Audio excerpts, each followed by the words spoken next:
Hi everyone. Today I'm joined by Femi Ogunji, and Femi Ogunji is an information security consultant.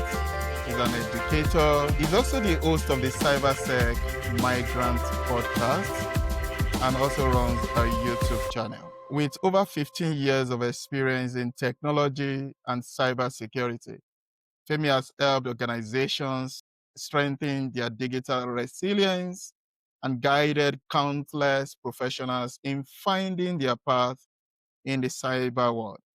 He's known for making complex security topics very simple, human, and actionable, and also for leading with purpose.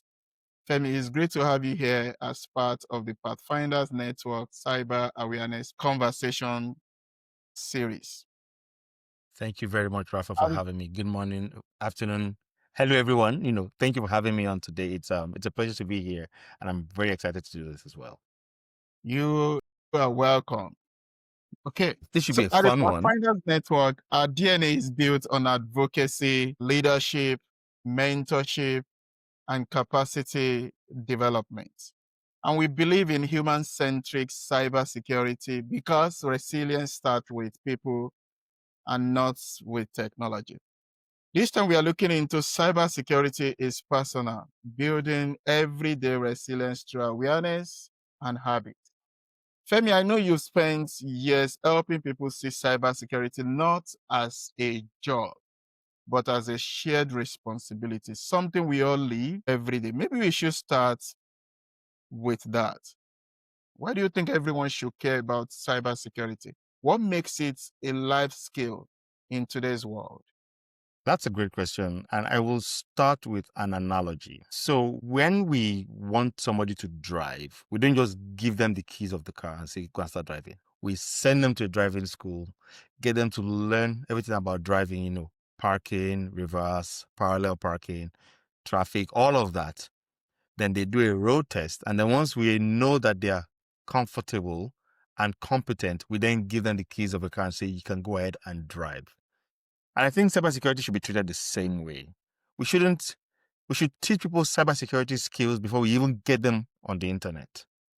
Because if people don't realize that, yes, the internet is a tool for good, but it's also a means where people can do a lot of harm to you, then what's the point of rushing to get them on the internet? So that's something I tell everyone around me. Don't think that because you don't work in cyber, you are not useful or you are not a potential target.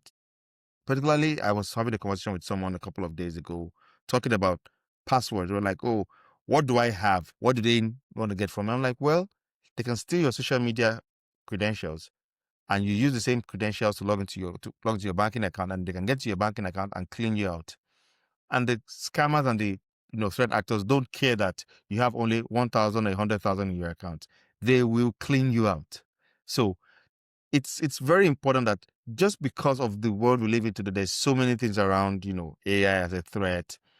Everyone's trying to steal data. Again, I take an example, for example. I say, think back to I think it's the Equifax hack of 2017.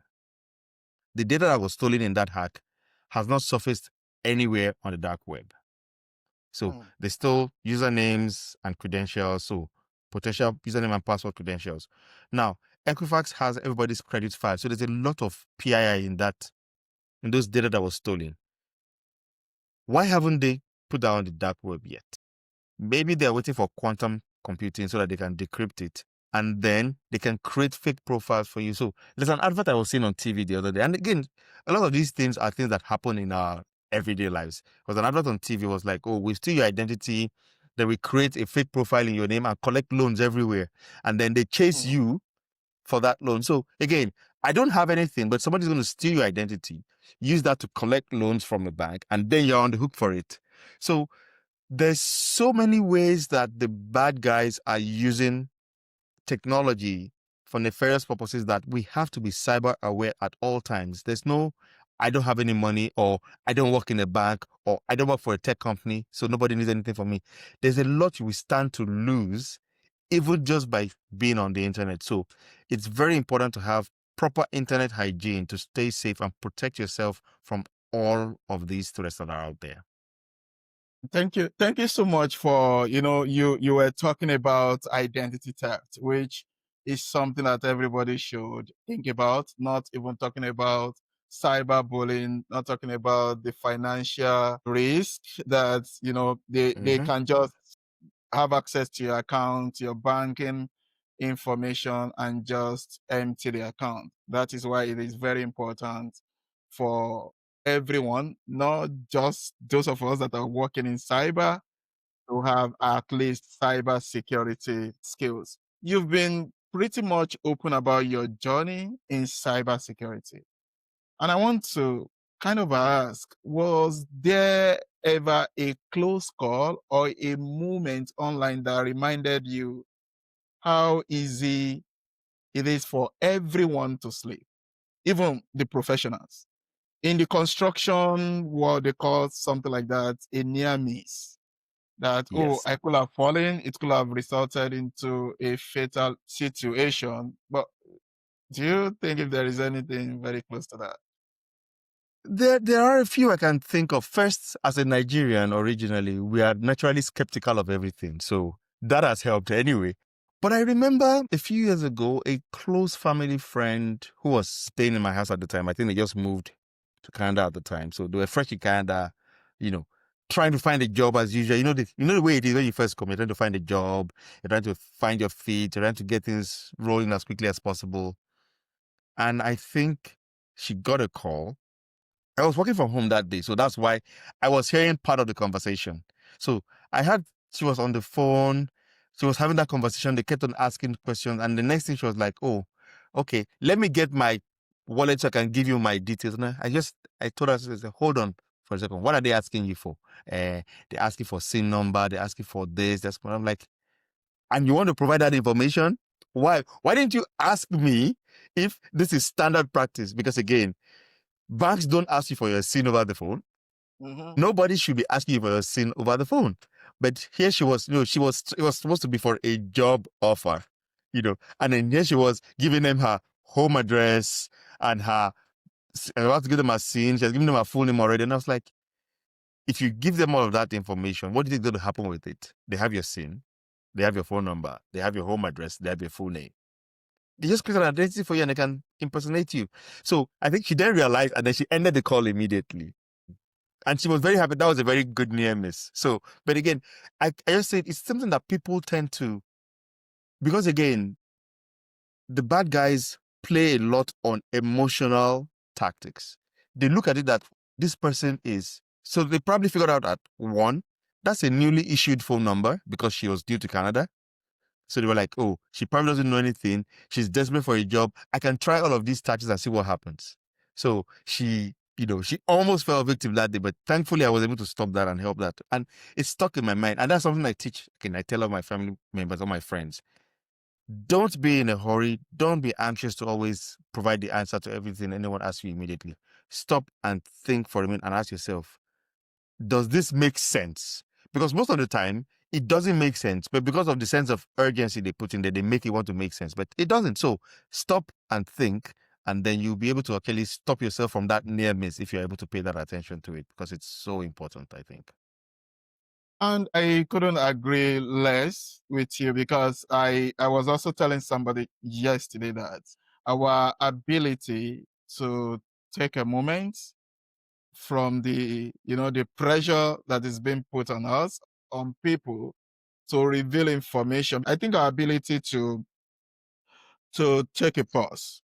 Yeah, they're putting a lot of pressure. Just take it cool, think about it before you take the next step. Thanks so much for sharing that. You work with many aspiring professionals and leaders.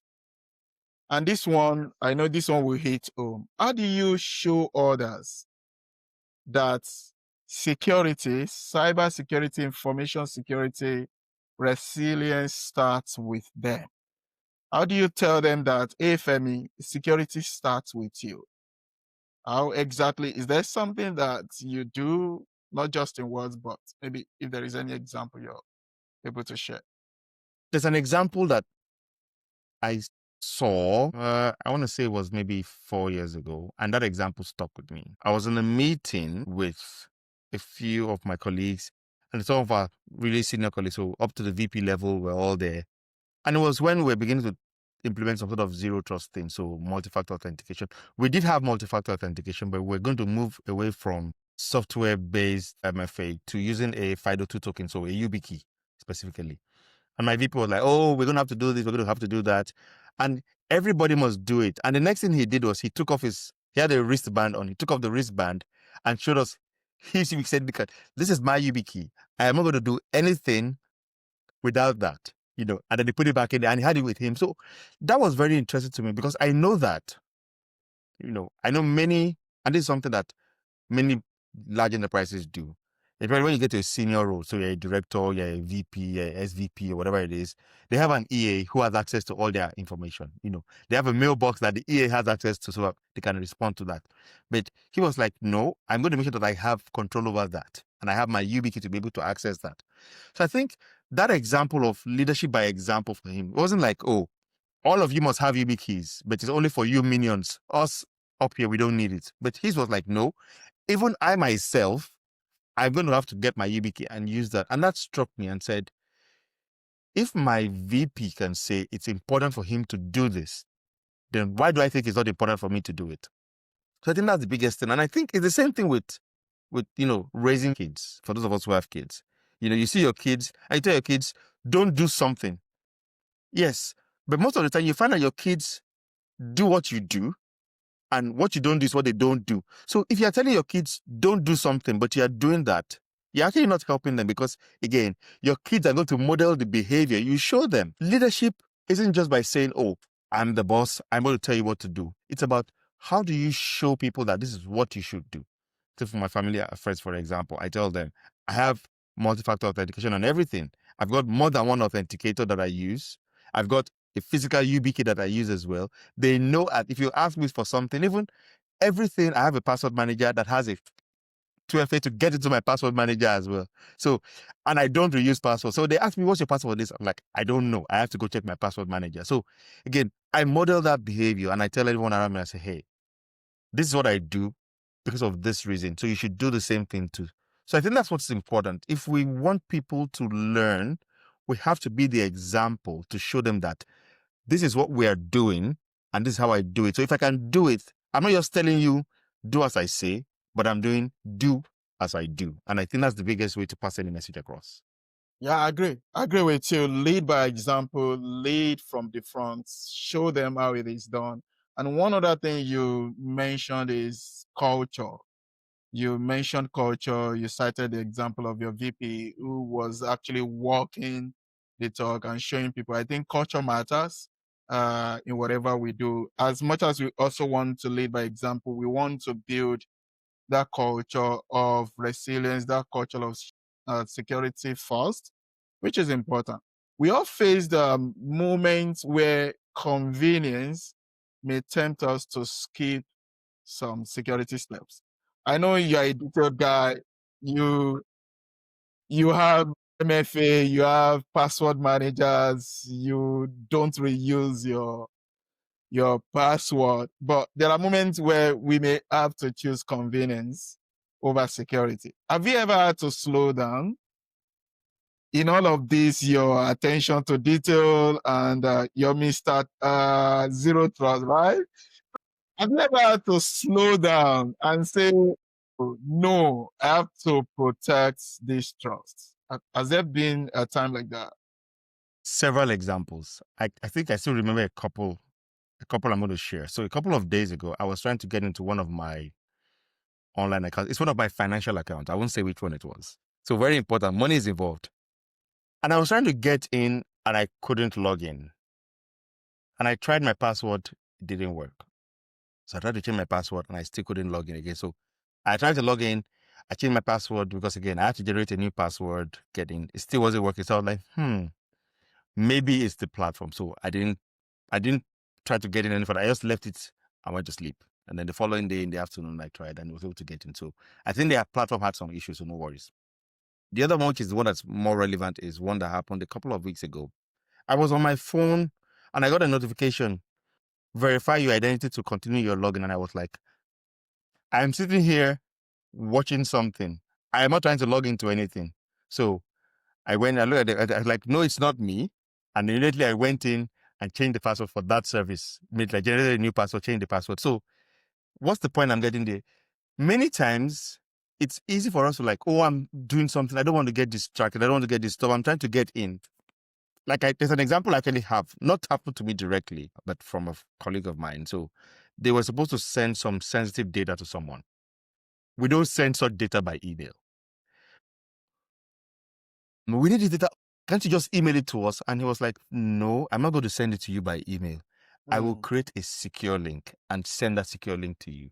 Then you can access it from that secure link, And we're like, no, but we need it urgently. He was like, no, it's going to take me 10 minutes to get that secure link set up. And then maybe under 5 minutes before you get to it. And then I'm going to send it to specific persons. I'm not going to send it to 6, 7, 8 people because, again, when 8 people have the password to something, then it's no more secure. That's 8 people. Where is the accountability in that situation? So he was like, no, you have to wait 20 minutes. I'm not going to give it to you now. You have to pause for a minute and think. So I think in that moment, he said they were like, oh, yeah, slowing us down. But I think he said 2 weeks later, the manager of the team came and said, you know what? Thank you for doing that. Because again, it just shows that you don't only take your security seriously. You take, because he was a client, he said you take our security seriously also. Because if you had succumbed and done what we were asking you to do, then my team will think that is okay to do. But just by doing that, you've shown them an example that even for you who is in this space, who is a lot more secure, who knows how to generate 30-character long passwords, you're still doing things the right way. And I think that's the important thing. Always do things the right way. Always don't be tempted to, yes, I might be a bit more efficient by skipping 2 steps. But what if the step you skip is the step that causes issues? And I'm gonna just link this. Sorry, I know I'm going on here. I'm gonna link this with a documentary I watched a while ago. I love. It's a Canadian documentary called Mayday on Discovery Channel. I think it's the air crash investigation from some other countries.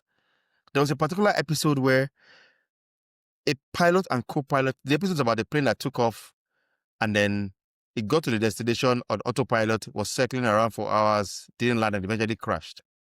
The investigation revealed that the pilot skipped a couple of steps during pre-flight, where he was supposed to verify that his pressurization button was on, and he didn't verify that. So because of that, there was no pressurization, so everybody lost oxygen and fainted. When he was taking off and he was getting a warning signal, he was talking to the control tower, who said, can you check for A? He didn't respond to that question. Instead, he was saying, where is my C? So they were giving him one instruction. He was ignoring that instruction and focusing on something else. And that caused about 200 people to lose their lives when the plane finally crashed. So the lesson there is, if you skip a step, it can lead to very disastrous consequences, which you may not even know how disastrous it might be. So it's better to be safe and do those steps than to skip the steps and be sorry. And it can be devastating. So very important lesson I think we need to take home to us. Yeah, I agree. I agree. Thanks so much for sharing that. I know people used to say that it's better to be late than to be delayed. So sometimes as you mentioned, the step you're skipping, the step you're jumping may really, you don't know the impact, you don't know the level of impact it will have on the overall posture of the organization or even yourself. So it's better to just stick to security and do what you're supposed to do. Do right by yourself, do right by your organization. That is good. Small and medium scale enterprises, they drive most economy. They are not making billions of dollars. If you check their balance sheets, they are not making a lot of money. But a lot of them are making enough money to drive the organization. And they do not have enough budgets, enough personnel to keep themselves safe, even from the side. That is the irony of it all. They're driving our economy, they're making things happen, they're providing jobs, but they do not have bigger budgets, robust budgets, and teams. What simple steps do you think they can take? What do you have to tell them? What do you think what are the steps they can take to stay safe and confident even in their online businesses or operations? I think, again, we've got to move from this mindset of security is a tool you buy or security is somebody you hire. Security is all of us. All of us have to work together to keep us secure. So that awareness piece, I think, is the biggest thing. Because like you rightly said, there's so many small businesses. There's small business, they're not making a lot of money. Maybe their annual turnover is $2 million a year, which is not a whole lot in this climate. But imagine if I, as an attacker, am able to harvest information from 100 businesses who make 2 million a year. That's 200 million I've got access to right there. If I can breach all of them, and then it just spirals on if you keep on, growing the number. So it's exponentially can be disastrous. So I think the biggest thing SMBs need to do is focus on the awareness piece. Don't make it look like security is a chore. Oh, security has come again. It's going to make my life more difficult. I just want to get my work done. No, that's not what security is. Security is there to keep you safe. So ask yourself, do I have the right mindset as we go into this? Am I thinking about what's the potential risk? And that's the biggest. People don't tend to understand risk. And that's why they always get things wrong. So let every member of your team, not just you as the owner of the business or the senior director, whatever it is, let every member of your team know that security starts with you. So don't assume that because it says it's the CEO, you should send those Apple gift cards. Don't assume that because he says, oh, I'm the CFO, send me $50,000, it must be him. Always ask yourself, how do I confirm that this is true? How do I let them have that mindset of, because somebody says A, can I look outside and see, is it truly that the sun is shining? Look outside. Is the sun truly shining? Don't just assume that what it says, the sun is shining when it is 12 midnight. I'm like, okay, we're not in the North Pole in the summer, so why will I believe you? Always verify. And secondly, the culture where, and this is so important, because again, growing up in Nigeria and the culture we grew up in, you don't talk back to your elders. You don't, when somebody is the boss is always right. But don't have a culture where somebody thinks that if I say this thing I noticed, they might blame me or scream at me or castigate me for slowing the work down. I want you as the person at the front, the receptionist, to say, excuse me, sir, I see something that just looks odd. It might cause a 30-minute delay, but I will slow us down because I want to verify. Because it's safer for us to be certain than to lose money. So have a culture where everybody is okay with stopping the work to get a second pair of eyes or a third pair of eyes to say, hey, can you please confirm that this is okay before we go ahead? Than a case of, if I say something, yesterday that guy spoke about it and then they gave him a query and they fired him. I'm going to keep quiet today because I don't want to lose my job. You're not helping your company that way. So build the right culture. Let everyone know that awareness and security starts with them, because your people can be both your strongest and your weakest link at the same time. It depends on how you treat them. Thank you. Thank you so much. It's all about culture and awareness, a culture where people are free to say or to point at something they see that is not right, or even when they make a mistake, because that may also be the situation. Maybe somebody mistakenly clicked on a link or they shared something they are not supposed to share. But because the culture is there to support everybody, to provide, even when you've made a mistake, we are here for you. We are here to support each other. We are not, kind of laying emphasis on punishment that comes with it, but to find a way to get back and to get back better. And also, are we talking about about cybersecurity, make it something that people are so much comfortable, chatting about, discussing about. It becomes part of the pep talks, part of everything that you do in the organization. Thank you so much, Femi, for this thoughtful conversation. You have been able to remind us that cybersecurity is all about people, habits, and leadership. And it's been a pleasure having you on the Pathfinders Cyber Awareness series. Thanks so much. We appreciate. Thank you so much, Rafa, for having me. I really appreciate the time. And again, teach everyone around you to be curious, to be cyber aware. One of my mentors used to say, if everyone can reach one, then everyone can teach one, and the world will be a better place. So teach everybody around you, help everybody to grow, because together we are stronger, always. Always. Together we are stronger. I'm going to keep that in mind. Thanks so much, and we'll catch up Yes. later. Thank you very much, and thanks.